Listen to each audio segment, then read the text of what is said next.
So it has been a year and a half since they released the DJI Osmo Action 4. As a matter of fact, they've even released its successor, the Action 5 Pro, and that was over 6 months ago.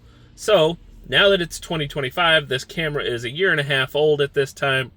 I just figured I'd make a quick video and let everybody know who may be looking for a camera, but they don't want to pay the full price of the newest and neatest. Is this still worth it in 2025? I'm going to give you 7 reasons why I think it is, and then I'll give you a couple reasons why maybe you don't want to get it. So let's get on into it. I won't waste any more of your time. The first thing I'm going to say is this thing still looks great. Some people don't like the Osmo Action 4 as right out of the box, right out of the camera. They do color grading and things like that. It's too vibrant for them just with automatic settings. I disagree. I think that it looks great. The blues of the sky are great. Green grass, trees, things like that. Beautiful, vibrant color. I like that. Some people like it a little more cinematic, but you can record in D-Log-M, so you can go and make it however you like. It still works great. The color grading, again, I don't get into it too much. Every once in a while I'll tweak it here and there, but I really still think it looks great. I've seen the 5 Pro and I've seen other similar cameras since then, and they look the same to me. I don't notice a huge difference as far as visual quality. So why not go with something that is cheaper and it still holds up just as well? On top of that, again, I usually use an external mic. I'm not using one right now just because I'm filming on my phone because this is a quick video. But the audio in these, the microphones are still really good. I mean, if I was filming right here with this, I'm not right now. Normally I would, but since I wanted to hold it in the shot, I'm not doing that today. But the audio, whether I had a microphone clipped on my shirt or if I'm just using the microphone on the camera itself, it's not that much of a difference. It sounds really good. It does a really good job of noise cancellation, stuff like that. It's not muffled. It's not over the top. It does pretty well. It's just shutting off real quick because I had it on, but I wasn't recording. Anyways, love that sound. So, but I think the audio is really good. So, I mean, I don't have a sample right now, but I do have other videos on the channel. Go ahead and subscribe and go look at those if you want to take a peek at what the audio sounds like with that. So, but I think it's really good. I think the microphones hold up extremely well for an action camera especially. So moving on to the third thing, I have the batteries. They still hold up so well. I haven't had any degradation, no swelling. I still get the full battery life out of them.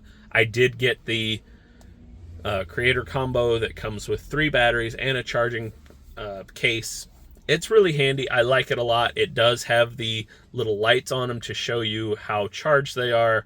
Red if it's below probably 25, I would assume. I don't know the exact percentages, but and then yellowish orange for like probably 25 to 75%, and then green, I'm sure if it's above 75, 90, somewhere in there. But it gives you different colors to let you know how much battery charge is in them. And then, of course, once you plug it in, it will start charging all at once. That's pretty nice.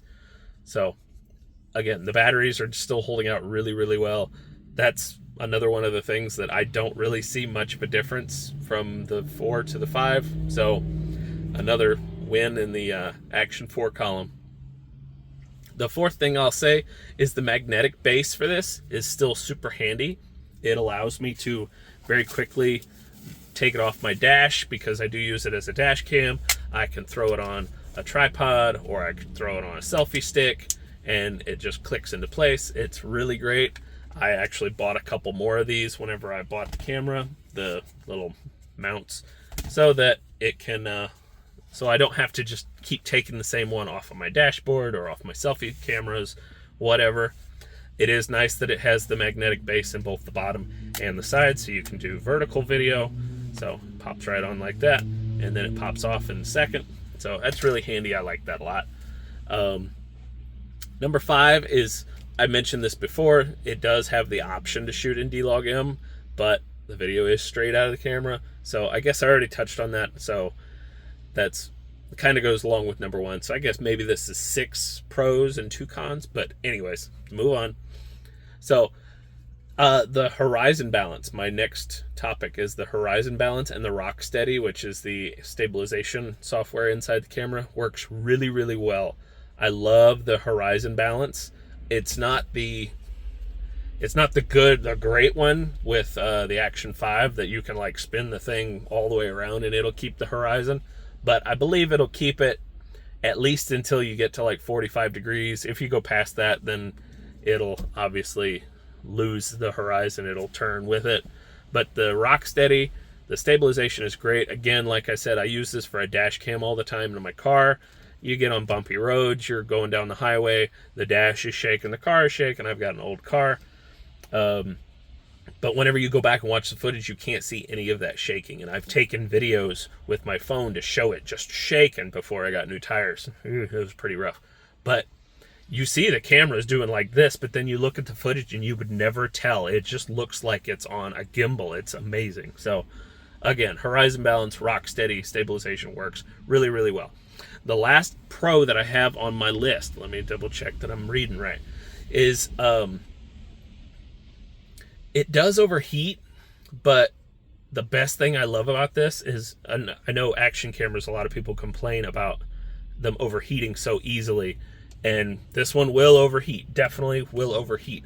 But what I like about it is, especially whenever I have it in the dashboard, it's in the sun, it will overheat, but what it does is, before it completely just shuts down, it will tell you that it is shutting off the display. So the touch screen, both front and back, will disable to try its best to hold out as long as it can before it finally does have to shut down to protect the battery. So it'll pop up, little warning, hey, just to let you know, but it will keep recording, and I love that. So, and again, you could just pop out the battery and just plug in a cord. That way the battery doesn't continue to overheat, so the camera doesn't get as hot as fast. That's another option, definitely. But I do like that it does not, just like with the GoPros and things, once they're hot, they're done. They just shut off. But this, once it gets hot, it will try everything it can to stay on. It's starting to rain, so I'm going to try to hurry up with this video so you don't have to hear the annoying rain. The two cons that I have for this camera and why maybe you wouldn't buy it in 2025, number one is obvious. The Action 5 Pro is newer, and you know, technology only has so long before it's obsolete. So technically, even though most people are not saying there's a notable improvement in the 5 over the 4, the 4 obviously is a year older, so it's going to conk out a year earlier. So if money isn't an option to you and you don't really care about your budget, go ahead and get the 5. But this has really gone through a couple of big cuts as far as price. So you can get this and the Creator Combo for significantly less than the Action 5. And right now, the 5 isn't much better. So even if you're waiting for the 6, maybe the 6 will have some significant upgrades that maybe will make it worthwhile. This would be a great camera to have until then, and you'll save a little bit of money in the process.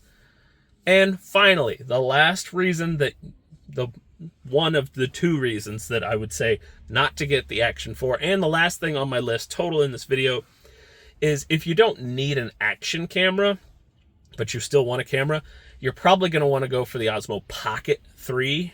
It's going to provide a better, smoother video, obviously. It's got a better sensor, and obviously it has a gimbal, so it doesn't have to use digital stabilization and cropping to get that smooth video because it gets it natively right out of the camera.